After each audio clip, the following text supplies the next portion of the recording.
January 6, 1944. 8th Air Force Headquarters, High Wycombe, England. Major General James Jimmy Doolittle stands in the office of Major General William Kepner, commander of the 8th Fighter Command, when something on the wall stops him cold. A sign plain, declarative, and wrong. The first duty of 8th Air Force fighters is to bring the bombers back alive. He reads it twice, turns to Kepner, voice low. Certain, that sign needs to come down. It is wrong. Within hours, another placard replaces it. Identical in look, but inverted in meaning.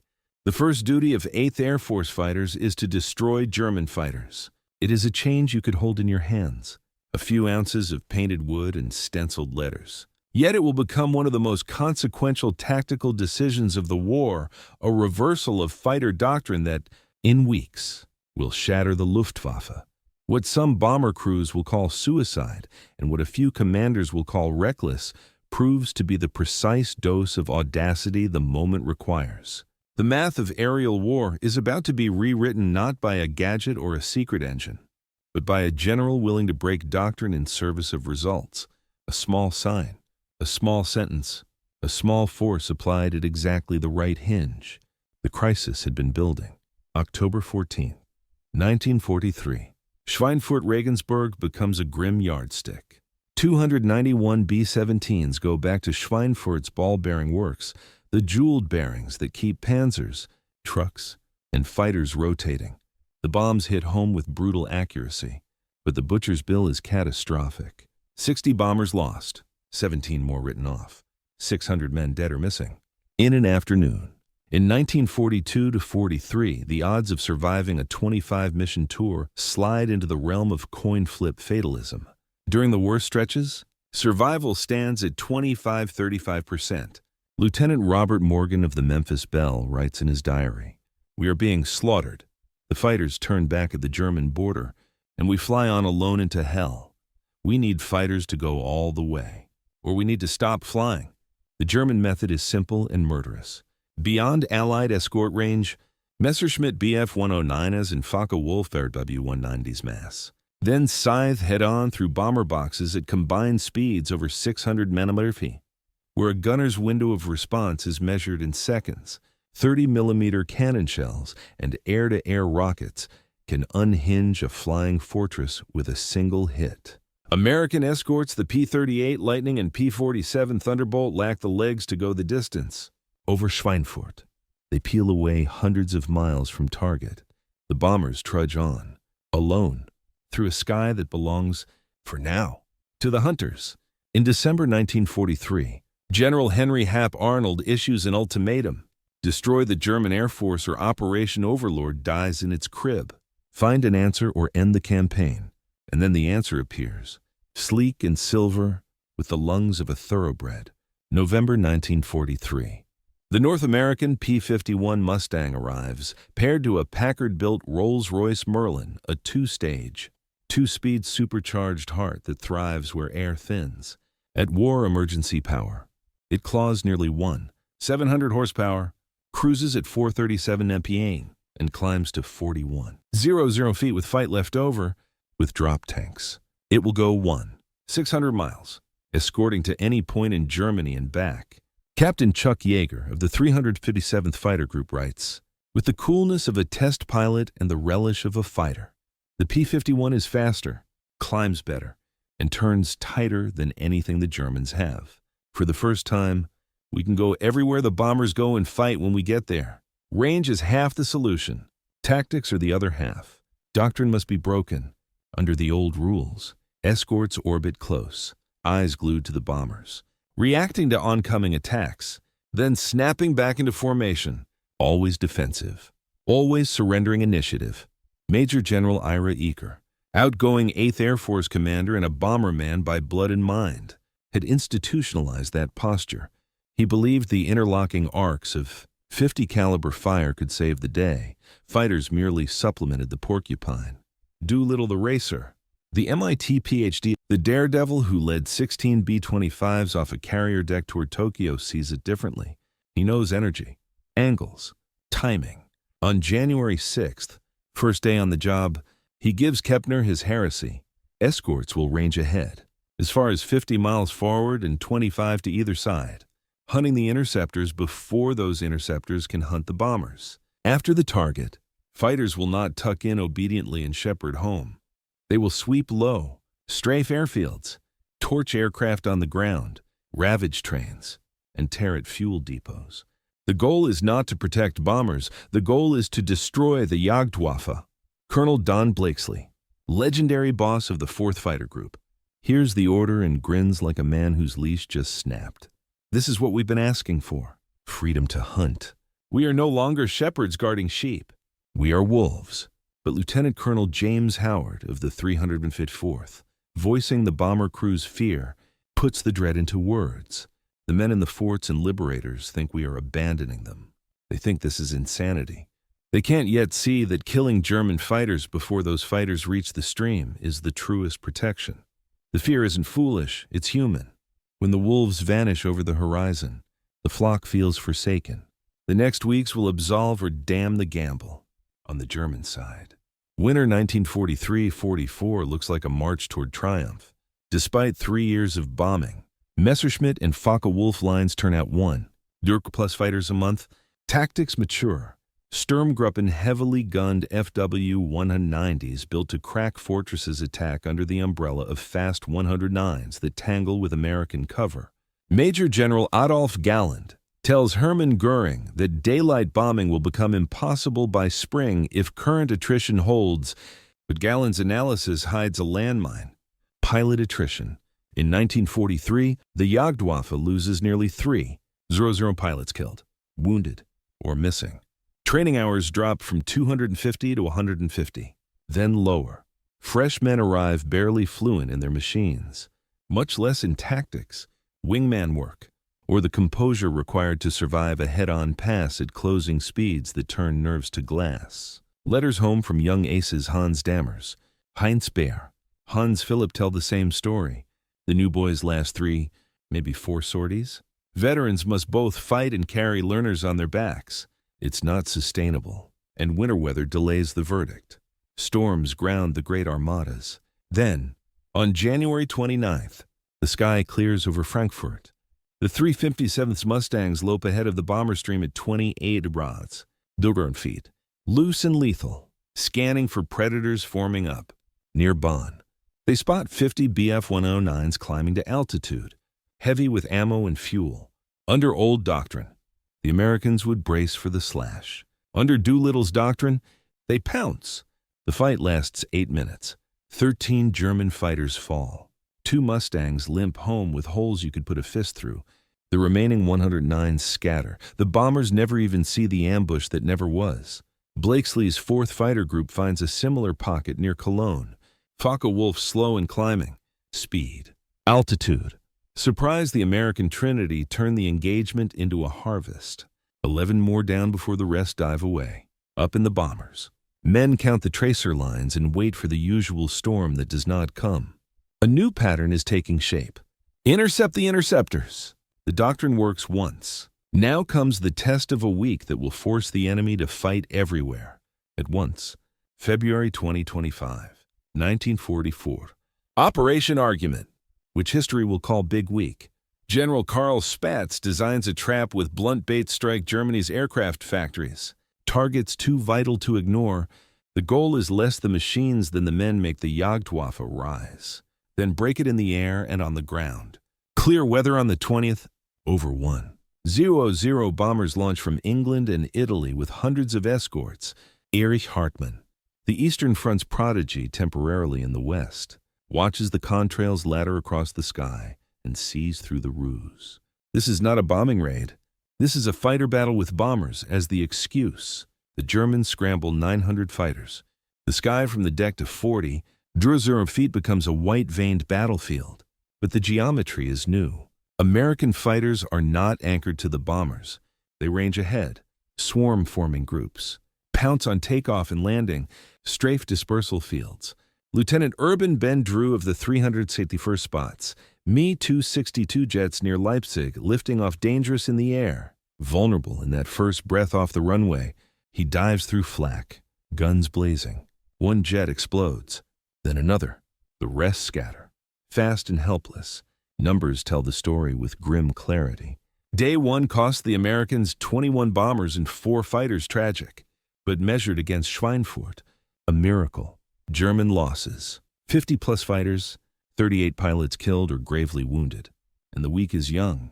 For 5 days, whenever the weather allows, the pattern repeats. Regensburg, Brunswick, Gotha, Augsburg, Schweinfurt again. Each raid forces the Germans up. Each scramble feeds the grinder. Aces write in diaries that read like eulogies for the living. Heinz Behr admits the impossible logic. We form up and they attack us before we can attack. We land and they strafe the field. We take off and they are waiting. For every bomber we destroy, we lose 2 fighters and pilots. By the 25th, the math has turned. Americans lose 226 heavy bombers and 28 escort fighters, grievous but replaceable in a month.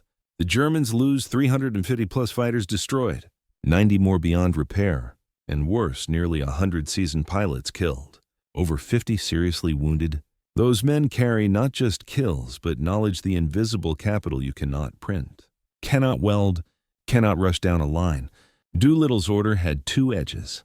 The second is the daily low-altitude scourge. After escort, drop down and ravage! Airfields take a beating, planes in maintenance. Fuel bowsers, hangars, flak pits, crew trucks. Pilots return to bases under attack, divert until tanks run dry, or attempt to land through curtains of tracer. The psychology does as much damage as the bullets. Günter Rahl in Ace's Ace captures the feeling. We used to feel safe on our own airfields. Nowhere is safe. Morning, noon, evening they come. You survive combat to die on the ground. March 6th, 1944. Berlin.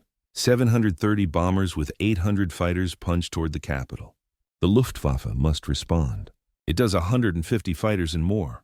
The air war sprawls across hundreds of miles. When the smoke clears, the Americans have lost 69 bombers and 11 fighters. The Germans have lost around 160 aircraft, another 50 damaged, more devastating yet. 70 veteran pilots killed or wounded today. Major Johannes Wiese writes the day's last line with a survivor's clarity. Today I watched the German fighter arm die. Their losses are temporary. Ours are permanent. The war is lost. From January to May 1944, the attrition is a steady unthreading. The Jagdwaffe loses 1. 0+ fighter pilots killed, wounded, or missing a quarter of its force. The heaviest blows land on the most experienced. 28 German aces with 30+ kills die in those months. 8 with more than 100 victories are killed or captured. The pipeline cannot backfill wisdom. Training hours sag to 110 total by mid-year, with some late-war pilots getting 50. Meanwhile, American pilots receive 450+ hours. 250 in type practice you cannot fake. Production lines tell a cruel joke. In the first half of 1944, American factories produce 22. 0+ fighters. Germany manages 9. 0 and fewer will fly because fuel is tight and instructors are gone. The P-51's mix range. Altitude performance. Maneuverability proves a better tool for the contest at hand than the Bf-109 or FW-190 as they're forced to fight it.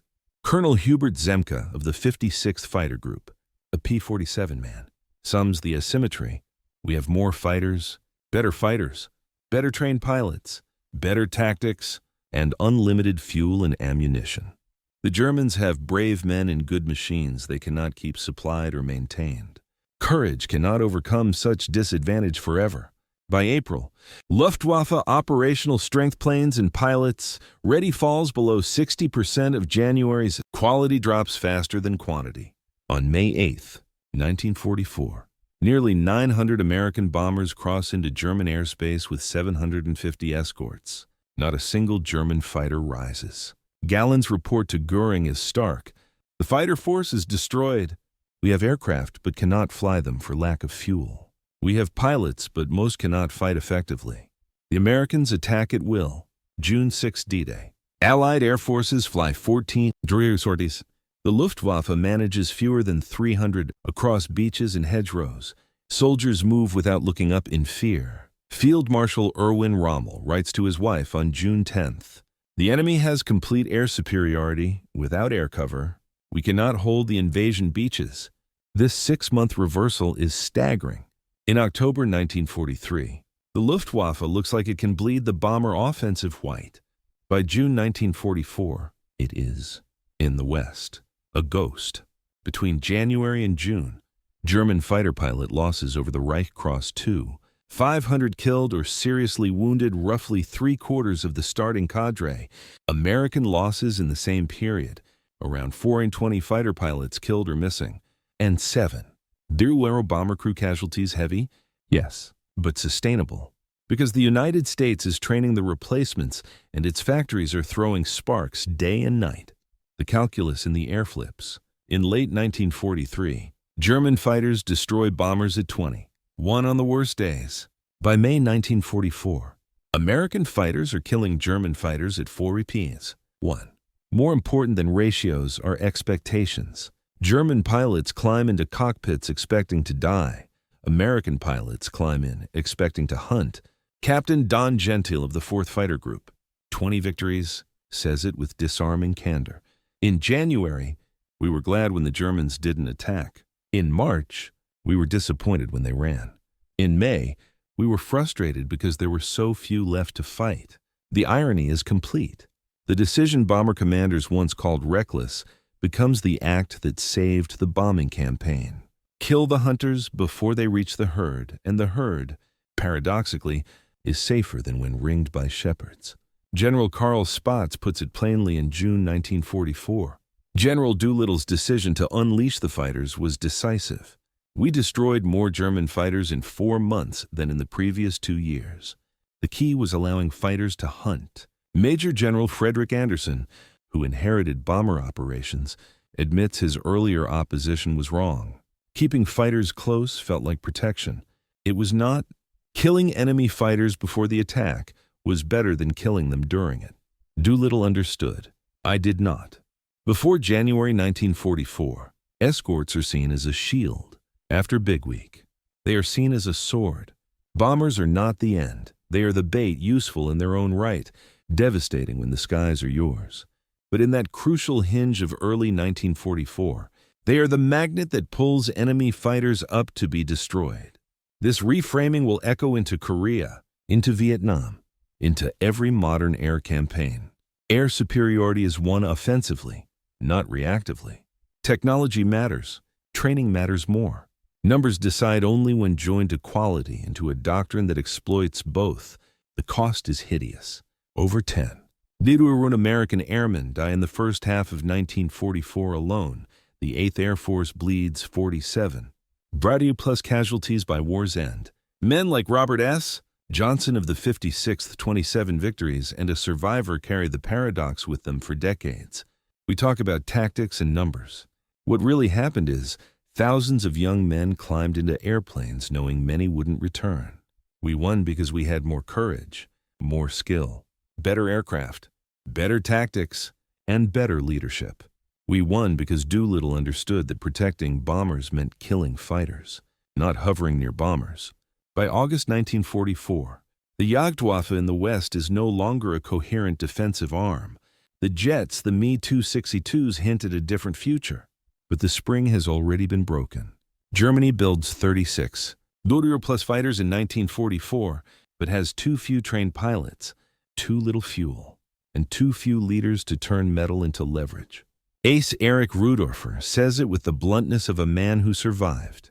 We had aircraft in abundance by late 1944, but the Americans had killed the good pilots in the spring. The war was already lost when our production peaked. What remains is a doctrine etched in the contrails above the Reich. Seize initiative. Attack first. Own the fight. Lieutenant General James H. Doolittle will retire in 1946 with the resume of 3 lifetimes MOH. DSM, knighted by Britain, commander of the 8th, 12th, and 15th Air Forces. In a 1970s interview, looking back to that cold January day, he makes no attempt to soften the edge. Changing the fighter tactics was the hardest decision I made. Bomber commanders opposed it. Bomber crews feared it. Some fighter pilots thought it was suicide. But offensive action wins air battles. You cannot win by defending You win by attacking. The losses were terrible, but they would have been worse under defensive tactics. The original sign from Kepner's Wall now hangs in the National Museum of the United States Air Force in Dayton, Ohio. Next to it, the replacement, 2 planks of wood and paint, 2 doctrines, 2 futures. The men who survived the missions, Andy Rooney among the correspondents who flew along, admitted what experience taught them. The fighter pilots saved us by leaving us. When they flew close, the Germans attacked anyway. When they flew ahead and hunted, the Germans could not reach us. The best defense was a good offense. That is the paradox that saved them. That is the paradox that wins modern skies. October 1943. The Luftwaffe seems to be winning the attritional duel over Germany. The American bombing campaign staggers. 6 months later, the Luftwaffe, in the West, is shattered. American bombers fly with losses that planners can absorb. Allied ground forces prepare to invade under an umbrella so thick that German aircraft, when they appear at all, are incidents, not threats. In his post-war memoir, Adolf Galland marks the hinge with engineer's precision. When the Americans changed their fighter tactics in January 1944, they won the air war. We could fight American bombers. We could not fight their fighters and their bombers simultaneously. Once they freed the fighters to hunt us, we were doomed. The end was a matter of time. The final arithmetic underlines the verdict. Between January and December 1944, the Luftwaffe loses 4. Rewrote plus fighter pilots killed over the Reich. Allied fighters destroy 11 Rewrote plus German fighters in air and on the ground. German pilot training hours sink below 100 by late 1944. American schools graduate 35 Rewrote plus new pilots in that year, and factories roll out 63 Rewrote aircraft. In 1943, the Luftwaffe enjoys 2-1 kill ratio. In 1944, the Americans flip it to 3-10-1, then 7-1 by 1945. By January 1945, the average German fighter pilot in the West has 50 hours of combat experience, proof not of cowardice, but of systemic collapse. Doolittle's order. 10 words on a board fulfilled Hap Arnold's demand. Cripple the Luftwaffe before Overlord. The bombers could fly because the hunters had been hunted down. In the end, the story looks grand: armadas, factories, legends etched in aluminum. But it began with a small thing, a sign on a wall, a sentence turned inside out, a single individual reading a single line twice, deciding that initiative belongs not to the enemy, not to habit, but to those who dare to take it. Doctrine changes when somebody reaches up and takes down the old sign. On June 6, 1944, Allied soldiers crossed beaches under a clean sky. The Luftwaffe, once the hammer of Europe, was absent where it mattered most. That absence had a cause, a sequence of choices, a torrent of courage, a new machine, and a small wooden sign that told wolves to hunt. What seems reckless, properly timed, becomes wisdom. What looks like abandonment, properly understood, becomes protection. And the grain of wood with paint that replaced another grain of wood with paint. It is a reminder that sometimes the smallest lever moves the largest stone. The first duty of fighters is to destroy enemy fighters. Everything else in that spring flowed from those words.